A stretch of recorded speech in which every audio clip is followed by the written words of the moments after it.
What is your divorce strategy? Do you have one? Do you feel like your strategy is, I'm going to take him for everything he's worth, or I just want to win, or I'm going to lawyer up? If so, I want to talk to you about not having that strategy. My guest today is divorce mediator Erik Feig. Erik is the founder of Feig Mediation Group, a company he started several years ago. He is an attorney turned mediator. He's also a mediator who has a niche in helping families with special needs children. Hi, Erik. Hi, Jackie. Thanks for having me. Great of you to be here. Thank you so much. Erik, what do you think about people who have a divorce strategy that says, I just want to win? I think it's like a default setting. I think we've been so conditioned over the years to think of divorce as being something that has a win-lose outcome. Someone is going to be the winner more than the other person. We get lawyers involved and we ride at dawn, we go to battle to go through this process so a judge can say, I'm going to get what I deserve. And I'm going to make sure that they don't take that away from me, whoever they is going to be.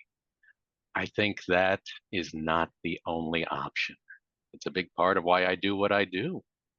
Okay, so what do you do to help people get a divorce strategy that is a win-win for everyone? And when I say everyone, I mean the kids, you, and it doesn't matter about your ex. That's irrelevant. If you want a good post-divorce life and you want your children to win, what is the solution, Eric? It's about getting you what you need at the end of the day and getting for your children what they need. And that includes both of you.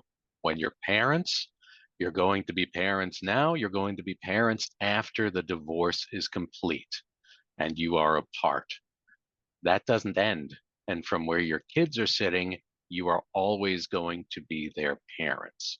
So, one of those questions that I ask and that I start with is asking, is the process you're looking at to get you through your divorce going to be one that will put you in a better spot for being co parents afterwards than you are now?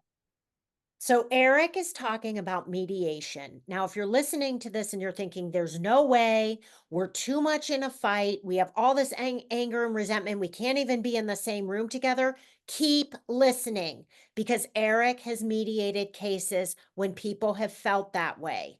And Eric, tell me how a couple can go from we can't even be in the same room. If they try mediation, what happens where you've seen them transition from that state of mind to, okay, we're still not best friends. We don't really love being around each other, but we're making this work for our kids and it's working.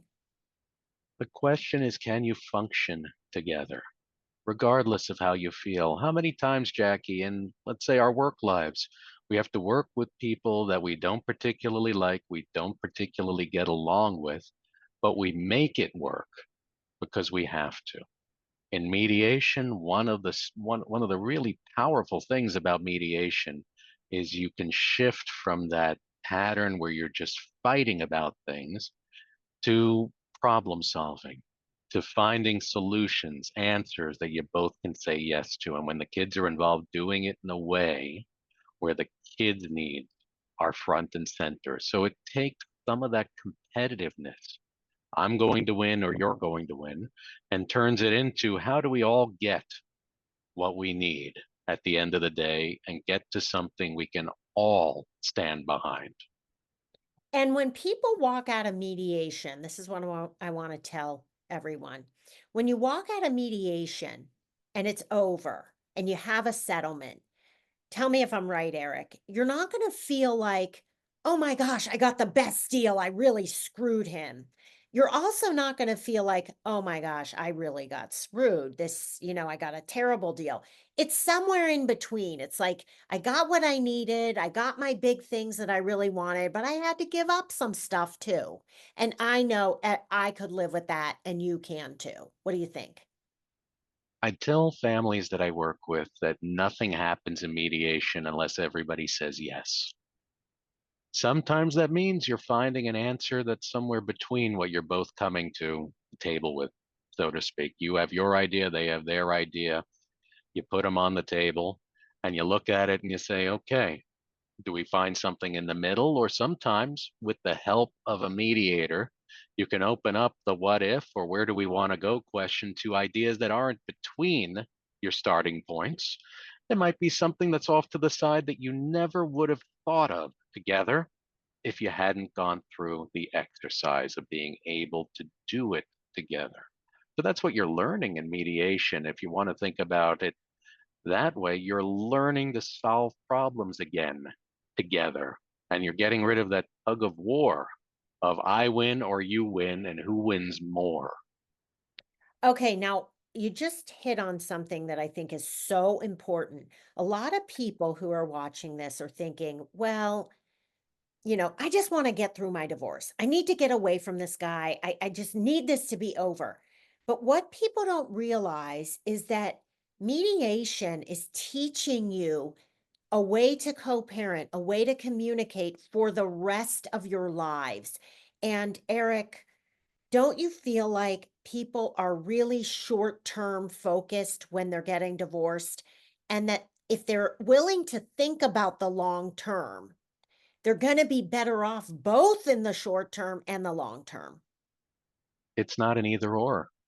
And I don't think it has to be. So often, people, when they're starting the process, it's overwhelming.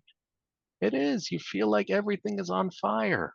And that makes sense. This is an enormous transition. These are all enormous changes that you're facing. So of course you're thinking about how can I deal with what's immediately in front of me? I'll deal with the long term later. That's okay.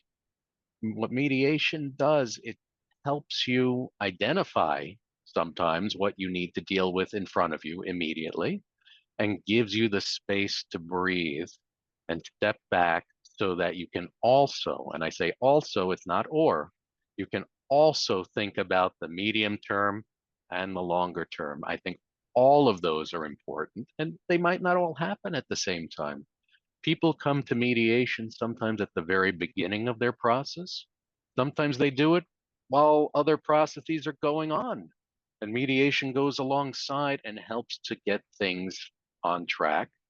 I work with the families that I work with know that my work, I'm a resource for them after the divorce is complete because you're still parents and needs will change. And sometimes you just need to come back and have those conversations with some structure and support. And I also think when you're in mediation, you're learning skills that are going to help you make these decisions that you need to make with the kids for the rest of the kids' lives. People always say to me, oh, well, when my kids are 18, I'll never have to deal with him again. Very, very much not true. I have a 21 and a 23-year-old, and they're going to have issues and problems and God forbid health things. But then they're going to meet someone, then there's going to be weddings and showers and babies and showers for that.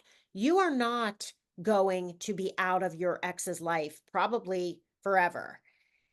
I'm not saying you It have to be best friends and talk every week, but if there's any big decisions to be made, what you will have learned in mediation in your divorce gives you the foundation for an effective and really productive co-parenting relationship and just a relationship. it's not the judge or the attorneys who are going to be showing up when your kids get sick and you need someone to back up your plans because you can't get to the school on time. They're not going to be showing up at the graduation or other events in their lives later on.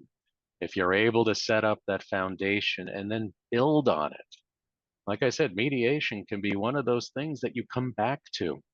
You're still going to be co-parenting. When you create a parenting plan, that's the beginning of your next phase. During that time, there's going to be changes.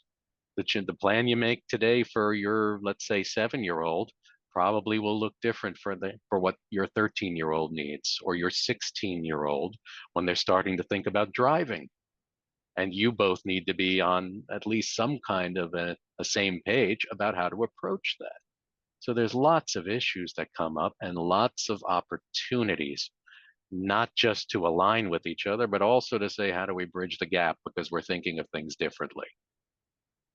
Eric, thank you so much for talking with me today. I really appreciate the time. I want to tell people who are watching, if you want to talk to Eric and want to have a consult with him, just go to Feig, Feig, mediationgroup.com.